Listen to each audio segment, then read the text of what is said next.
You know, right. The podcast that uncovers the origin stories of some of the biggest names in sports, media, entertainment, social media, so much more. And today we're going to be talking about the biggest name in engineering. That's for sure, Joe.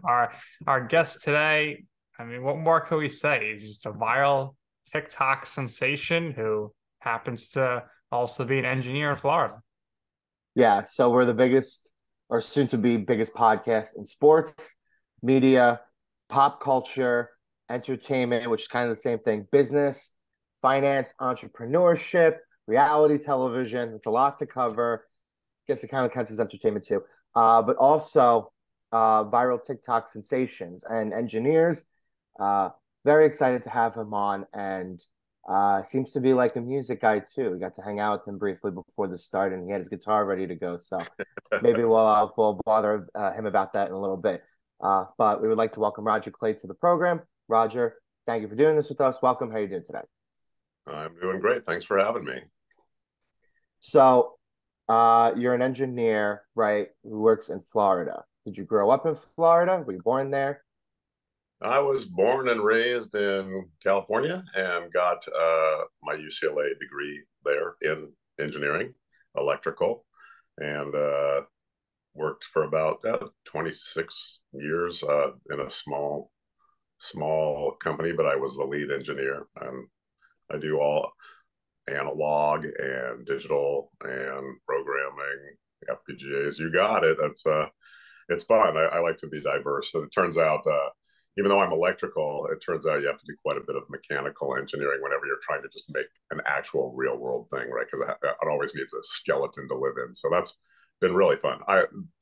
This TikTok thing that's happened is really just a release to relax after an engineering day, which is really fun. But my first passion and what has supported me all my years is indeed engineering.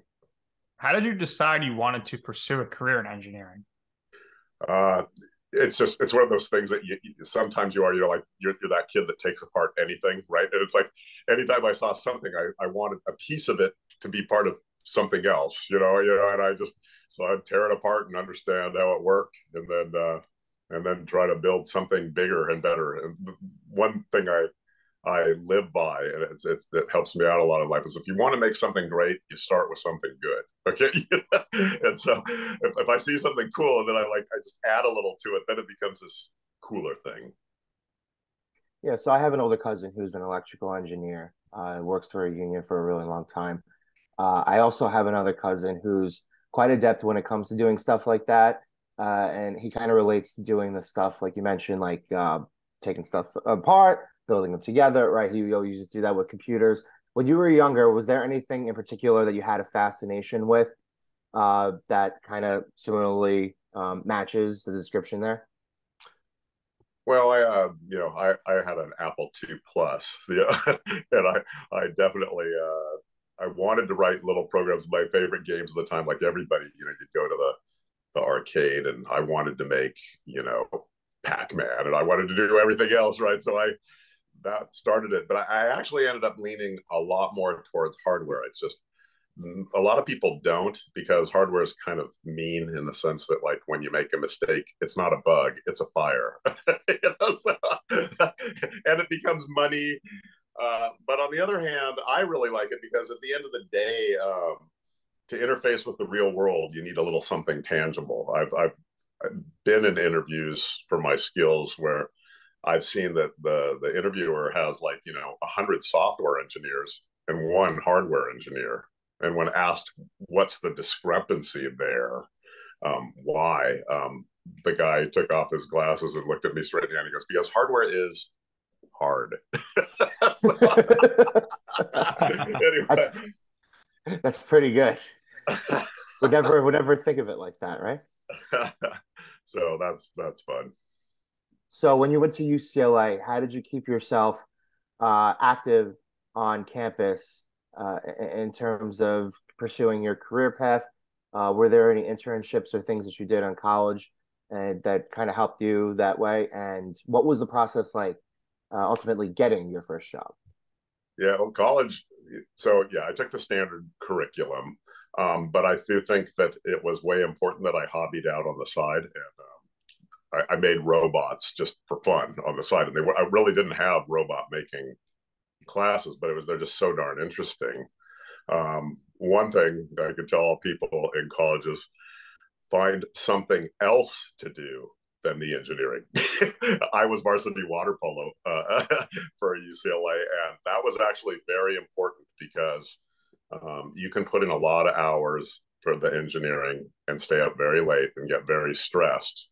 And always have a plan B relaxation plan. In my case, it was varsity sports, and that would just tire me out. Sometimes I just could not do my homework, and that was okay. I needed the break to reset myself. So, and then I find I do that later in life too. Again, the engineering day is hard, and you love it. If you're an engineer and you know it, you do it. You don't just go to work and do it. You come home and do it. Okay, and you make a robot at home after your work day. Okay, but that doesn't come without stress because engineering requires you to constantly, push your brain and your thinking and thinking of new things. So that's actually where TikTok came in. I just, at the end of the day, I'm like, I just got to sing and relax and strum a guitar and just chill. Okay. and I did. And funny, what was great is people embraced it, and they're just relaxing with me. And I'm really happy about that. Did you do any like open mic nights or karaoke in No, college? I'm such a loner. The answer is just no. I literally for 20 years played to the wall in my bedroom, and I wrote songs and I put them on hard drives, and I didn't know what to do with them. And then the internet took off, and now you can self-publish. I'm on Spotify. Who's my record label? Me. And then I even wrote books. I decided to write some books, poetry and lyrics. And who's my book publisher? Me. Because again, thank God for the internet. You can Yeah, do so this stuff now. you get to use your right side of the brain and the left side, the creative side with this stuff, the engineering stuff, and but go the good around. news is we live in such a good time. Before you couldn't release a song without a record label, and you Right. couldn't write a book without a publishing house. And now the world is everybody's oyster, and I encourage everybody to just be creative and then get it out there. We need it. The world needs Did you ever watch the show BattleBots? And did it. you ever like build robots for like competition or anything related like that in a competitive nature? No, all my robots are purely for humor. If you go to my website, clay.com, I've got robots that have 100 psi pneumatic pumps that send them 3 stories high with cameras. I have life size TIE fighters that are really super quadcopters. Um, my favorite one isn't electrical at all, and it's gotten the most attention, and that's my horse bicycle. If you've ever seen I strapped a unicycle for the front wheel, and out of lots of cardboard, styrofoam, and tape made a horse, and then had its legs attached to the unicycle, and it actually runs as you ride your bike. It's quite fun. It never stops to get a smile when you ride the horse bike. Yeah, absolutely. Definitely some really cool stuff for sure. Do you have a philosophy by which you live? Um, you definitely want to be yourself. As I got older, I realized now, I do think the younger generation is a little concerned a little bit too much about what everybody's thinking about them, and they actually mold to who they're not. And that to me, that's such a crime. You got to be yourself. I think we're put on the planet, and each one of us is unique, and we have to express that and not cave to other people's opinions of what they want us to be. We have to be what we were created to be. Yeah, absolutely. Definitely makes a ton of sense.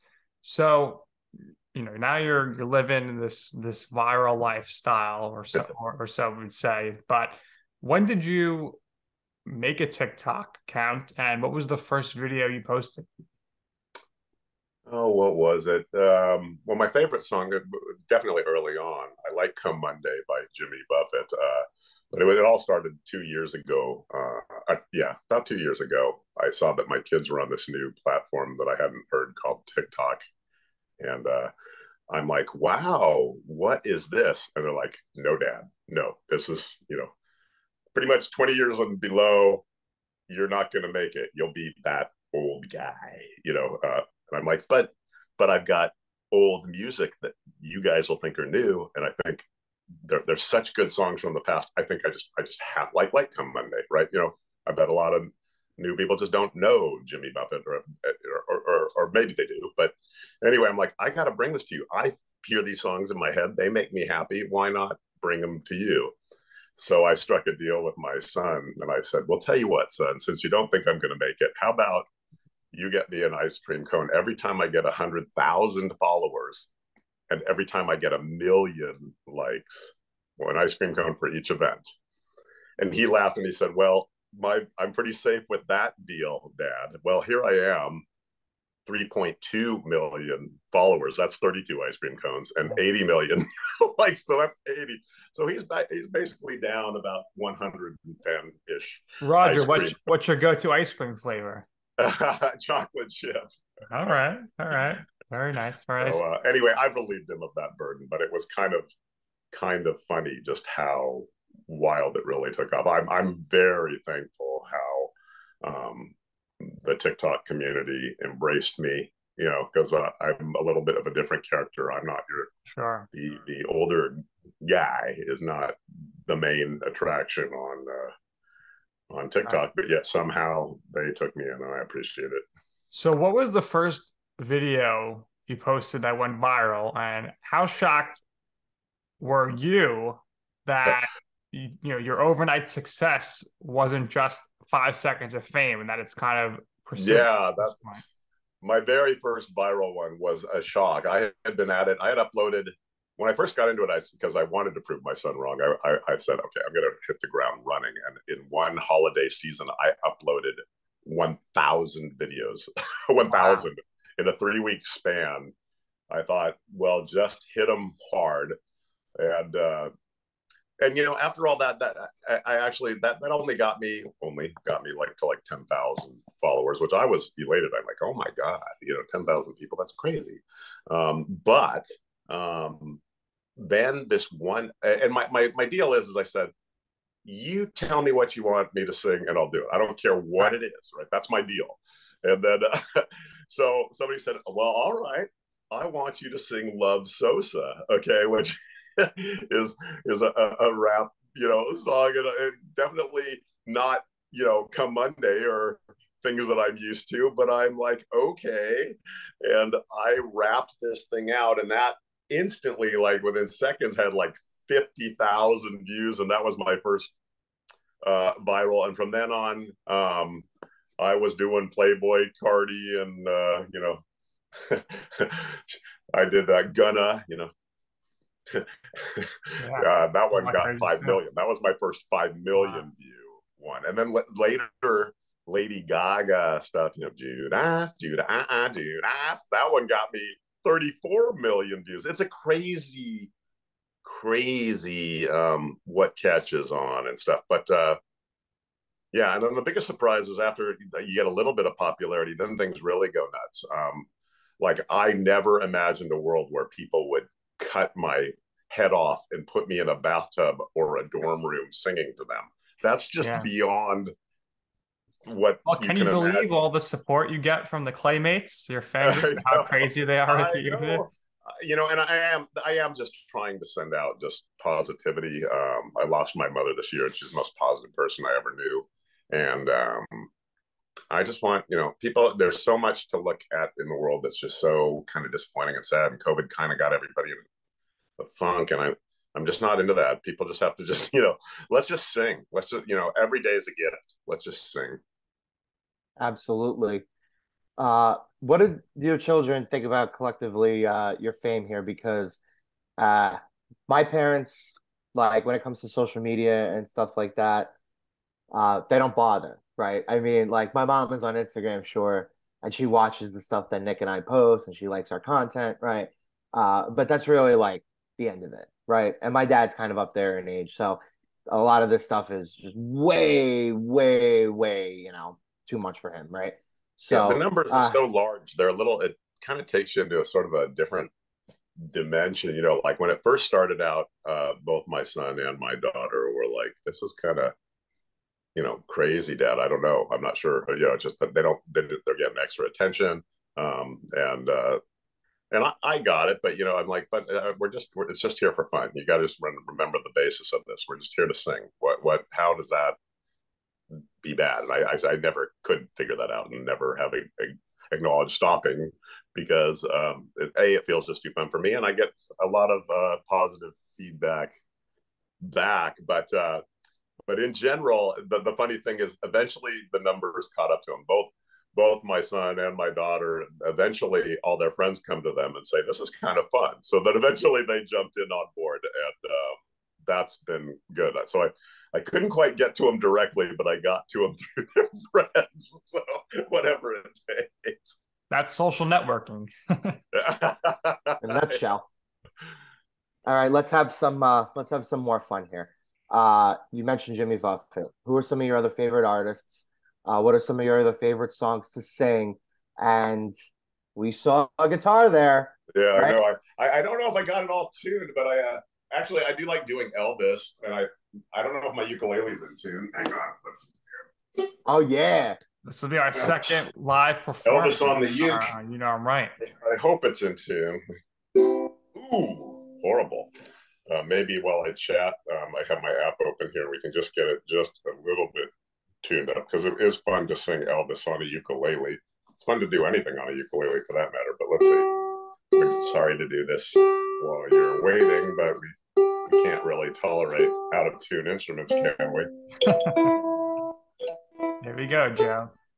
A little history in the making here. Okay. So like this one's like, you ain't nothing but a hound dog, crying all the time. You ain't nothing but a hound dog, crying all the time. You ain't never caught a rabbit, and you ain't no friend of mine. Yeah, they said you was high class. Well, that was just a lie. Yeah, they said you was high class. Well, that was just a lie. You ain't never caught a rabbit, and you ain't no friend of mine. Woo! Fantastic. that was Fantastic. awesome. That was so good. We can't wait to post that. So Rodger, do people see you and then they just feel like, can you sing this like on the spot? And how do you deal with that? I can sing a lot of things on the spot. Though a lot of things I can't. Like, so everybody's like, how do you know the lyrics to every song that was ever written? And the answer is, I don't. Let's see. I want to do a special request here. I'll see if you can do it for Joe. So Joe is a huge New York Yankees fan. Their big rival is the Boston Red Sox. So in honor of the Red Sox, wondering if you could belt out a little Sweet Caroline for us. Sweet Caroline. I mean, if I pull up the chords, let me just. Here we go. This is the engineering brain right here, Joe. You can see it gets going and it gets the chords. Yeah, that's it. I mean, once I got the chords, I can fill in all the interim. I just need the connection points. So let's do Sweet. So Rodger, did you kind of teach yourself how to play the guitar and the ukulele? All self-taught? All by myself. No formal training. No formal training on singing either. Just sing in your car. Sing because. Anybody ever tell you like you should go on America's Got Talent or something?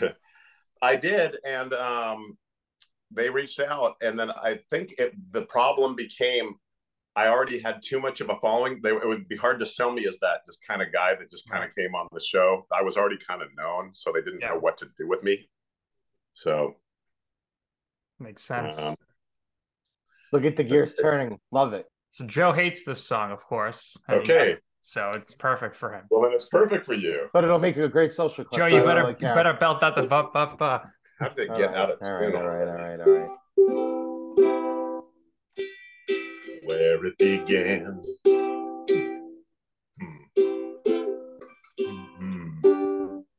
I'm not gonna do all the fancy interim diddling, and I'm already a little bit out of tune, which is straight to the chorus.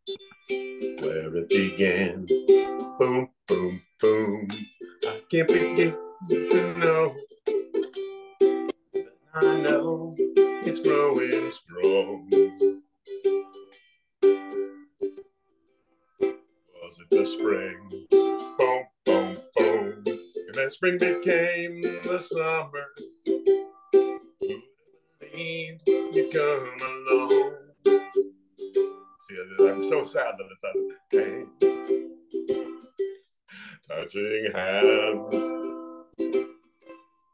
reaching out, touching me. I'm gonna go a cappella because it's killing me. Touching you, bum bum bum, sweet Caroline, bum bum bum. Bum. Good times never seem so good. So good. So good. I've been inclined, bum, bum, bum, to believe they never would. If you want the next verse, I got that too. Love Look at the night. Anyway, so there's our sweet Caroline. Much better if I wonder if the guitar was in tune, if it would have done better. I think that was tremendous. Sweet, sweet, no, sweet Caroline. Good times never seem so good. I'd been inclined, believe they never would. Good. Anyway, maybe with a little more practice. You caught me very live. All right, we appreciate that, Rodger. How to tune instruments. So yeah, that was definitely awesome. Thank you. That was tremendous. How overall though has your life changed since going viral, and how did your the perception of you change within the engineering circle since people found out about this? The funny thing is that you need to know is TikTok, despite having 3.2 million followers, is a very, very small corner of the universe. In fact, I walk out in public and I am officially not noticed. Okay. I go airports for work. I do everything. I am just invisible, and that's okay. When I'm in my environment on TikTok or doing a live, everybody's with me. Everybody knows me. And when I'm out in the wild, at least so far, I'm invisible. So has it changed my life because of that fact? Not really, right? It's like I go to work. It's another work day. I do my engineering. I sing at night, and that's fun. I mean, externally, there's not a lot of changing going on, but internally, just having people say, thank you for singing that. I was having a rough day. I get a lot of this. I was having a rough day.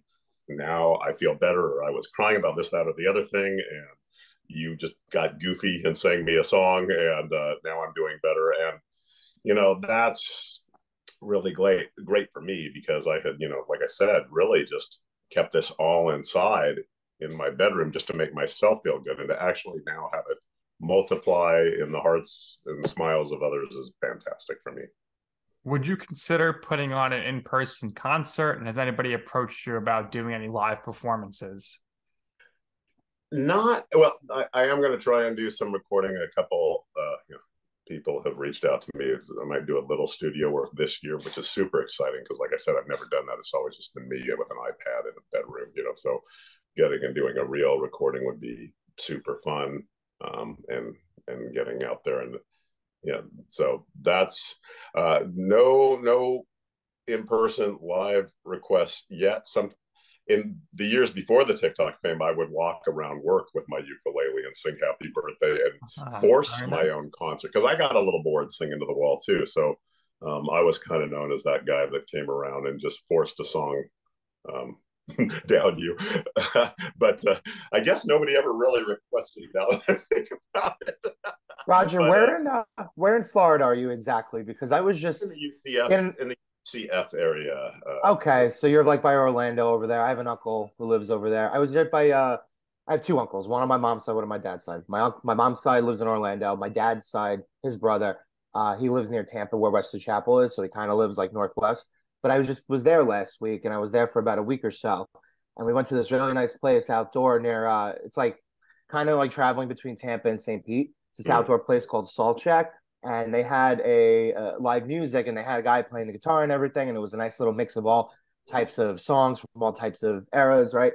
Has that ever like crossed your mind, like going to Yeah, a I mean, place like open that, like mic a nice big outdoor place where you can play in front of like 50, 100 people? it's definitely a part of my something on my bucket list and as part of my evolution as a artist, etc. I do write my own songs, by the way. Did you know? If you check out my Spotify, though I did most of my songwriting 26 years ago. I published self published 24 of them. I urge you to go check them out if you like some of the other stuff. At least you'll My get a girlfriend's boyfriend yeah. My isn't girlfriend's me. boyfriend isn't me, and I Abba don't may want you not that be what she bad. really needs. Yeah, some good. I love the titles of the songs too. So yeah, they're usually a little sarcastic with a twist. And yeah, I wrote them all when I was like 28, and that my dating life was a mess and hurt left and right. And it's a battlefield. What's ironic is here it is, double that later, and it's still a mess apparently. And my dating life is still a mess as well. So nothing's really changed. I think Joe could relate with you on that. uh, so, Roger, I got to ask you, what would you say in your life or your career or your social media fame here is your I'm right moment? So, even by that is a time or place where you wanted to pursue something, you asked people for advice, they said, don't do that, that's a horrible idea. And you were like, you know what? I'm going to do it anyway. And ultimately, you will see why it is that I'm right. Sounds like it's that with your that would be TikTok, right? Yeah. Obviously, I literally was just like, don't do it. You are absolutely not set up for this. And yet I just said no. And here, 113 ice cream cones later, I'm doing okay with that decision. So I did. I'm happy I didn't listen. I love you, son, dearly, but I'm happy I didn't listen. And we're happy you didn't listen to. We thank you for gracing us with a couple of really nice tunes. Last question from me. Nick loves when I ask this. He always puts it on the rundown, so I'm going to ask you. I'm a huge everything happens for a reason person, spiritual type of person, astrology buff. So I have to ask, your birthday, what is your zodiac sign? Yep, I'm a Pisces, and That makes I sense. That I makes am a total sense. I am a extreme believer. As I grow older, I definitely believe in karma a lot. I think it's and both positive and negative. It's just there to multiply. And so, if I learned anything from my mother, send out the positive and multiply the positive because there's way too much of the other going around. So I see it happen. you're a very positive guy. And before I let you go, I'm wondering, it's on your Spotify. Can we get a little joy to the world? I know the Christmas season's over, but You heard that one? That one was good because I actually had it was almost a rap. Yeah. Joy to the world, the Lord is come. I need to do the beatbox. Anyway, that was fun. And he does beatboxing too. Look at that. Roger, I think you and William Hung should team up to do like a duo album or something. American Idol. You guys would be great together. Thanks. Roger, thank you for your time. We really appreciate it. This was a lot of fun.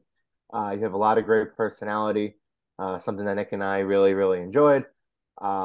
It's very evident that you are philosophical and you have the ways about you, and everything sort of is continuing to work out for you.